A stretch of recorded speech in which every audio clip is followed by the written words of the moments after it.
Hello. It's so awesome to be up here.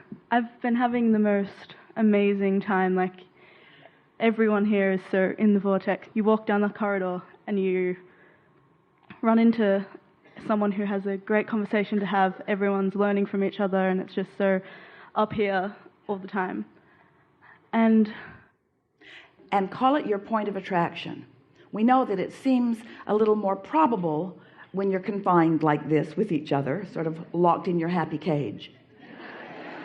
It's great. But really still, call it your point of attraction, because it is.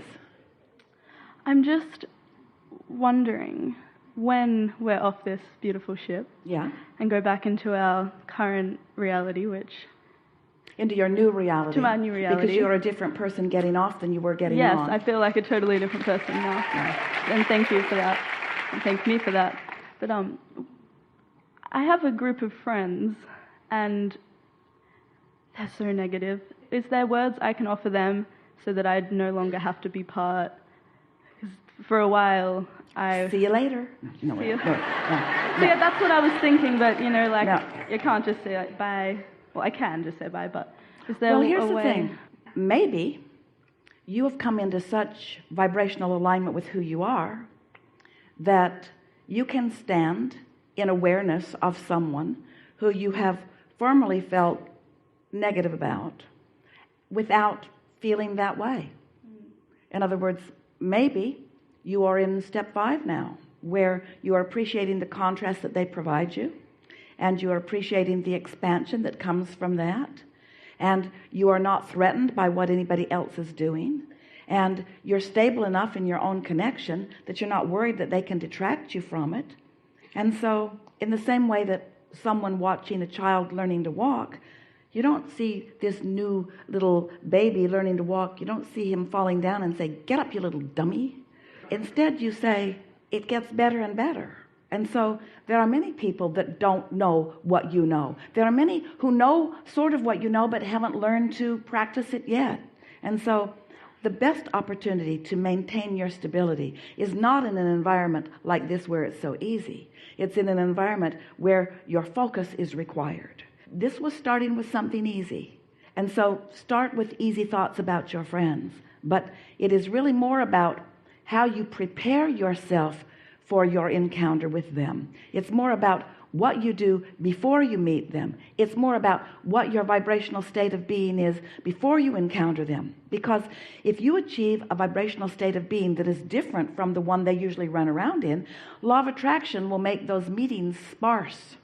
And law of attraction will cause those meetings to be well timed so that the best of both of you will rendezvous.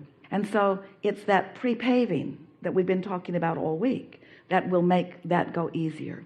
The last thing that we ever want to imply is that you are wanting to isolate yourself from the conditions. Everything we've been talking about all week long is about being unconditional, being so in alignment with who you are that the conditions that you find anyone in don't put you out of alignment. Yes? So if I say, when I'm back at home and one of my friends just says, "Oh, my ex-boyfriend did this," and oh my God, do I just not address it, or do I like, okay, that's what you're wanting to ask yourself is, so here are some things that you're taking home with you, some things that you know in a more powerful way than you have known before. My thoughts matter a lot, and I am broadcasting because of the things I think and say. So what is it that I'm wanting to broadcast? So as you have that in the back of your mind all the time, and your friend says something to you like that, you may think before you speak, what am I wanting to broadcast here? Am I wanting to be a sounding board for my friend that causes her to create more of what she does not want? Am I wanting to give her what she thinks she wants, which is my undivided attention? Or am I wanting to give her the best of me? What am I wanting to give to her? And so that's why thinking about it a little bit before you see her is really to your advantage, because she will be less likely to put those things to you. Now let's say that in the same way that you have achieved momentum about feeling good, And while you've been apart, she's been achieving momentum about feeling bad. Well, if that's really true, you're going to bounce off of each other like this, and that's going to feel better to both of you, because nothing is more annoying than to try to get someone to agree with you who isn't. Nothing is more annoying than, as she may want you to agree with her struggle and strife, as she may want you to agree with how badly she's been treated, and you don't do it, she's not going to find that a pleasant situation either. So these are the words that we've been saying about this precise situation for a while. If you will no longer try to be someone else's path of least resistance, be your own path of least resistance, and know that they have one too, and then just do your best to promote that, you see. So you could say some things without causing her to be too upset. You could say, oh, you know, that's too soon for me. I've been feeling so good for so long. Please don't take me there so soon. Now that's playful, but you mean it. I'm feeling so good, and I wish that so much for you. Which may cause her to say, what? What would she say in response to that? Probably, what? I'm so happy. I don't want to go there with you. Yeah. What would she say? She'd be like, okay, are you all right? Usually, yeah, I don't know what they'd say, but I guess they just have to accept it because I don't want to go there. Maybe there's not as much momentum there as you might think. Or maybe you're so blissed out you can't even think there. You couldn't even go there just now. You're so tuned in, tapped in, turned on that you couldn't even go there just now. What? You said what? What? Abraham, why would I think a thought like that? What? And that's sort of the way it will be. Just don't go looking for trouble, because that's a tendency. You're all tuned in, tapped in, turned on. You're obnoxious now. You are. You're full of yourself. You're feeling really happy. And so you might go look for trouble. You might go try to cheer some uncheerable person up. And so just let them be where they are. Let law of attraction sort it out. If someone is in your experience, acknowledge that they are there for a reason. But ask yourself, what am I broadcasting that makes us here together? Not what are they broadcasting that makes us here together? Because what they are broadcasting is none of your business, and it's none of your control. What you broadcast is your business and is your control.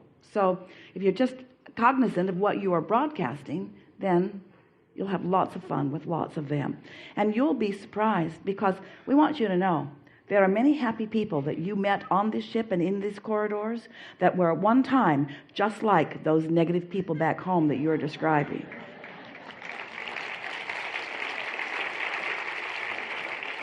In other words, this alignment is not like a college degree where once you achieve it, it is yours forevermore.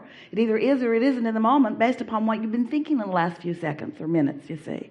And so be easy with everyone. Give everyone the benefit of the doubt. Understand that everyone wants to feel good. And if they don't, it's just because they've got some thoughts and beliefs that they've been dragging around for a while that are in their way. But life can be good for everyone, and that's really what you want. Yeah. Yeah. Another thing, until I discovered Abraham, I always, in co-creative relationships, they've always seemed to be built on, like, you're comforting each other. And I now know that you can't be the direct point of it. Like, there's nothing wrong with wanting to comfort someone, and there's nothing wrong with wanting to be an uplifter. You were born uplifter. It's your natural state of being. But you want to be aware of how aligned you are before you turn your attention on someone who requires comfort. Because unless you are really stable in your alignment, often, and we love you so much, we're saying this more about who you were before rather than who you are right now. But your friends who are in need of comfort, your complaining friends, often have more momentum going than you do in your alignment. Now, once that changes, first of all, you won't rendezvous with them so much, and next, you may have an opportunity to uplift them.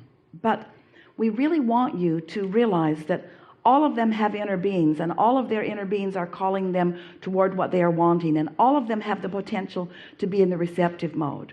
And while it is helpful to see people who are happy, haven't you noticed that when you are really not feeling happy, that happy people don't necessarily cause you to feel happier? Sometimes they just remind you of where you are not. So what we are really saying to you is, don't make how anyone else is feeling your responsibility. But you can't help being who you are. So we don't want you to set out to comfort others. We just want you to be oozing that pure positive energy that does comfort.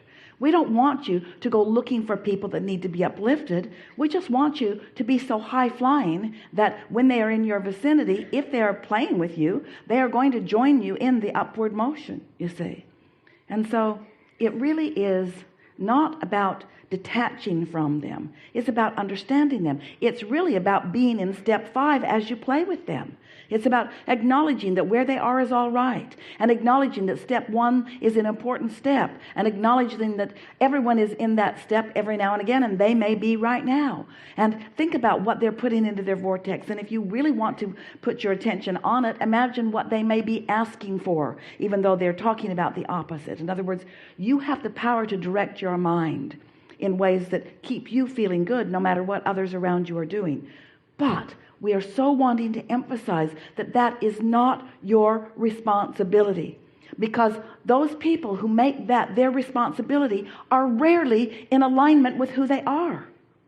They want to be, but they rarely are. They get bogged down in the resistance that becomes so prevalent in their experience, you see. It's a little backwards from what you've been hearing. In other words, so many have said to you that it's your responsibility to uplift the masses, and we say it's our responsibility to uplift the masses, and we are. If source energy cannot uplift them, why do you assign an impossible task to yourself, you see? So does it feel selfish to be happy when someone else isn't?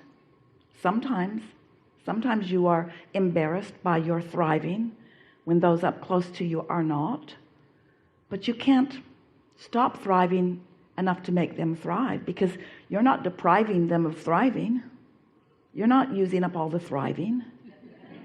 You're not using up the thriving by thriving. You are encouraging more thriving by thriving. So we're just asking you to find balance in that. Know where you're standing. Know where you're standing, you see. Awesome, thank you.